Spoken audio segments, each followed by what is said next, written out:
This is Silver Spring, Maryland, on the outskirts of Washington, D.C. It is in Montgomery County, one of the wealthiest areas in the United States. Silver Spring is not incorporated as a town, it's just considered a neighborhood. There are no elected officials, so the people of Silver Spring have appointed one of its most recognized citizens to be its honorary mayor. And this is the mayor's office. It is also his bedroom. His honor isn't here right now. He's out making some civic rounds. And this is his honor. His name is Norman Lane, and the people love him. Hey, Norman. How you doing? How about that? How you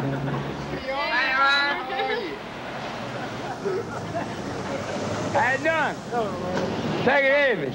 Don't worry about it. No more about it. The owner of the garage that Norman calls home says Norman has been the man about town for almost as long as anyone can remember. He just wandered in here one day, and he's been here ever since. I've seen him around here for years, and just kiddingly, we always said he was the mayor, and true enough, they gave him that handle. Well, I've known Norman about 35 years, and he looks the same. He hasn't changed. Always looks old. And all the business people in the area respect him, and they love him because of the type of individual that he is. I like his philosophy on life. What is his philosophy? Don't worry about it. Good to see you, good buddy. Nice seeing you. On the streets and in the alley, Norman spreads his philosophy at every opportunity. And unlike most politicians, he lives up to it. Don't worry about it. Don't worry about it. Don't worry about it. Well, Norman's picture isn't on any stamps or currency yet. It is on the walls of many of Silver Spring's finer businesses, in its newspapers, and Norman says better than being on money is being on T-shirts. He's got it made now. We're all working our life to get what he's doing already. Taking it easy. He's down to earth. And he's got a hell of a lot more sense than we all give him credit for. Like I left my car here one night, and I pulled up the next morning, he held up one finger. That means he owe him $1 for guarding my car at night. But if we depended on him for the night watchman, that's why we put his burglar alarm in here. They'd steal the place blind.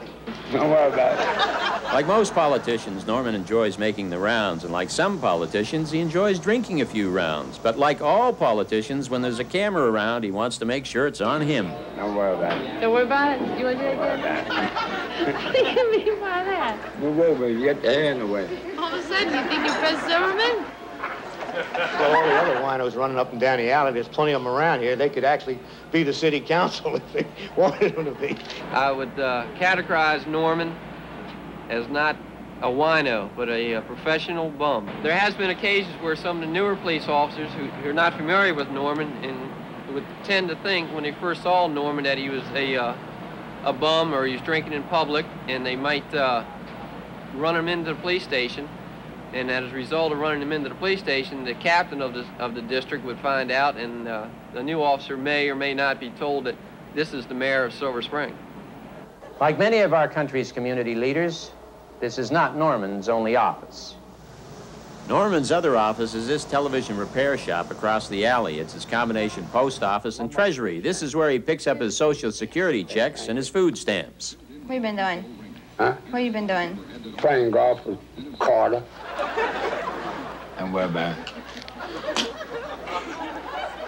Michelle told us Norman keeps inviting her out for dates, and each time she refuses, he offers her more food stamps.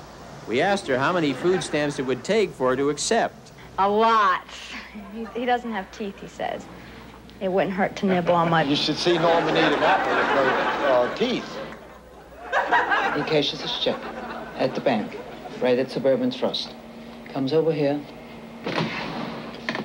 brings me $12, and I give the $12 to the eggman on Thursday. That gives him eggs, bacon and eggs for the month. He's got a hot plate in a bag, plus a refrigerator. He likes cottage cheese, soup. He also gets some great big steaks, really. Has no teeth, but you should see him chomp on that steak. He really does. Following lunch, Norman sat down to tell us the story of his life, then changed his mind. Have you always lived like this? Well, yeah. I'm happy. Your Honor, don't you think you sometimes drink too much? No. What do you think of some of your fellow mayors, like Kosh and Kucinich of Cleveland and Jane Byrne in Chicago? I'm getting tired. I want to go to bed. How about that? press conference over and Norman about to take a nap and a nip, I went out and asked people if there were elections, if they would vote for Norman. I believe so. I really do. I probably would. Why not? The last two white men I voted for were bums, too. Mr. Bobby, can I ask you a question? I think he's just about the smartest person in Silver Spring. Depends on who else is running. He makes a lot of sense. He probably makes more sense than Carter. Hey, Bobby, could I ask you a question? Definitely. I probably would. He's really a sweet man. Those bums in Washington drive us to drink anyway. Yes, I would. I would walk over the lake. I'm an Irishman and been here a long time. Norman would be a mayor for all the people. He'd be a real person. Everywhere we went, the affection the real people of Silver Spring displayed for Norman was obvious, but the reason for this affection wasn't quite as obvious to us until the following morning.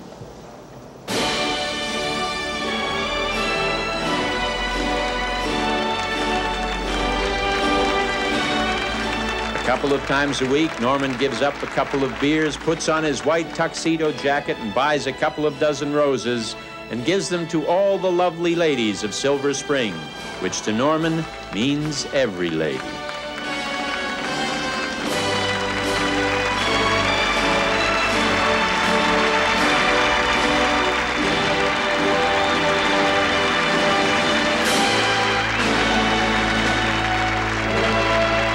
Don't worry about it.